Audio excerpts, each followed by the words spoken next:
Está escrito na segunda epístola de Paulo a Timóteo, capítulo 3, versículos 1 a 4, o seguinte: Sabe, porém, isto, que nos últimos dias sobrevirão tempos trabalhosos, tempos difíceis, porque haverá homens amantes de si mesmos, avarentos, presunçosos, soberbos, blasfemos, desobedientes aos pais e mães, ingratos, profanos, sem afeto natural, irreconciliáveis, caluniadores, incontinentes, cruéis, sem amor para com os bons, traidores, obstinados, orgulhosos, mais amigos dos deleites do mundo do que amigos de Deus. Meu irmão, minha irmã, seria ingenuidade ou ignorância de nossa parte fazermos de conta de que não existe uma crise e de que tudo está indo muito bem. Podemos alterar este quadro que caracteriza o novo milênio, a época atual que nós estamos vivendo em relação à família, através de um avivamento da parte de Deus. E isso não é automático, precisa ser buscado. Em 2 Crônicas, capítulo 7, versículo 14, Deus diz o seguinte: se o meu povo que se chama pelo meu nome se humilhar e orar e buscar a minha face e se converter dos seus maus caminhos, então eu ouvirei dos céus, perdoarei os seus pecados e sararei a sua terra. Meus queridos, a família cristã precisa, como nunca, buscar oportunidades em meio a todos esses desafios da nova era, do novo milênio. E a pergunta é: como a família deve enfrentar e responder a esses desafios sem perder a sua integridade? Diante das mudanças sociais com todas as suas implicações, a igreja, sem dúvida, é a principal instituição a advogar em favor do modelo convencional de família.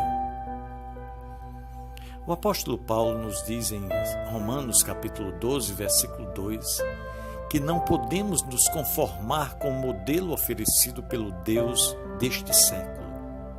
E a palavra conformar significa tomar a forma, se amoldar.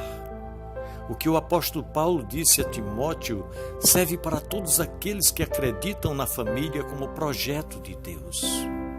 1 Timóteo 3,14, ele diz: Tu, porém, permanece naquilo que aprendeste.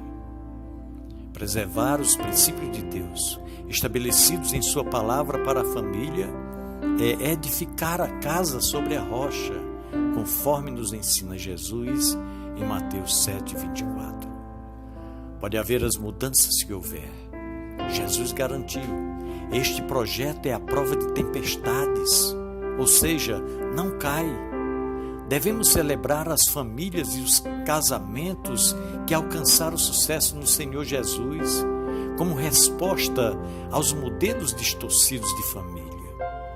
Esta iniciativa do povo de Deus de afirmar o modelo bíblico de família como ideal divino pode motivar ainda mais os relacionamentos sadios e encher de esperança tantos outros que estão lutando para superar as suas crises, porque acreditam na família como Deus a projetou. Quando honramos a Deus, não abrindo mão de seus princípios, Ele nos honra diante dos homens, manifestando a sua vitória através de nossas vidas.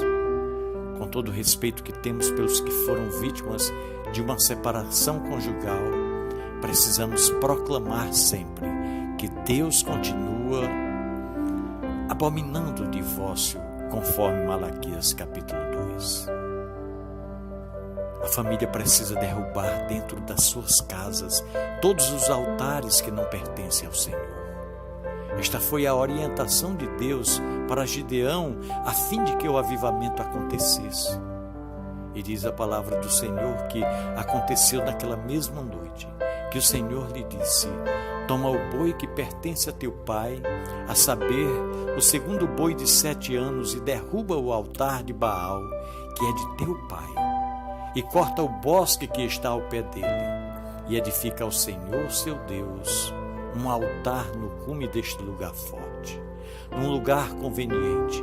E toma o segundo boi e o oferecerás em holocausto com a lenha que cortares do bosque. Nós encontramos esse texto em Juízes capítulo 6, versículos 25 e 26. E este altar, levantado ao Senhor dentro de casa, fala de entrega sacrificial, fala de renúncia, de devoção, de comunhão, de louvor, de adoração, de culto, de obediência e submissão a Deus. Posso afirmar que a família que tiver um altar levantado ao Senhor estará sempre debaixo da proteção de Deus. A família cristã precisa vencer o poder da influência negativa da mídia. Nós somos, de certa forma, o resultado daquilo que nós vemos e ouvimos. Não é exagero afirmar que a mídia televisiva tem sido responsável pela desestruturação da família ao redor do planeta. Os programas de maior audiência no Brasil exaltam tudo aquilo que compromete o bem-estar da família e incentiva tudo que a Bíblia, como palavra de Deus, condena, como adultério, prostituição, homossexualismo, uso de drogas, violência, pornografia, ocultismo, satanismo e tantos outros ismos que só trazem males para a família.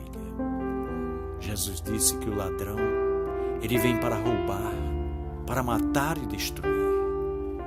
Muitos, por estarem tão distraídos com este tipo de entretenimento, não percebem a ação sutil deste ladrão, que chega e rouba, mata e destrói os relacionamentos. Meus queridos, nesses últimos dias em que a humanidade está presenciando tanta inversão de valores, cada vez mais a luta pela audiência levará os dirigentes dos meios de comunicação a extrapolar os limites, desrespeitando crianças, adolescentes, jovens, adultos, velhos. As famílias cristãs, em meio a esta decadência e disseminação do mal, precisam assumir a postura de quem é vocacionado para ser o sal da terra e a luz do mundo. Meus queridos e meus amados irmãos, a minha oração é que Deus conserve as nossas famílias de pé na sua presença e que assim possamos dar respostas a todas essas mudanças nessa era em que nós estamos vivendo, nesses últimos dias da humanidade, com base nos princípios inegociáveis da palavra de Deus. Pensemos nisso. No amor de Cristo. Amém.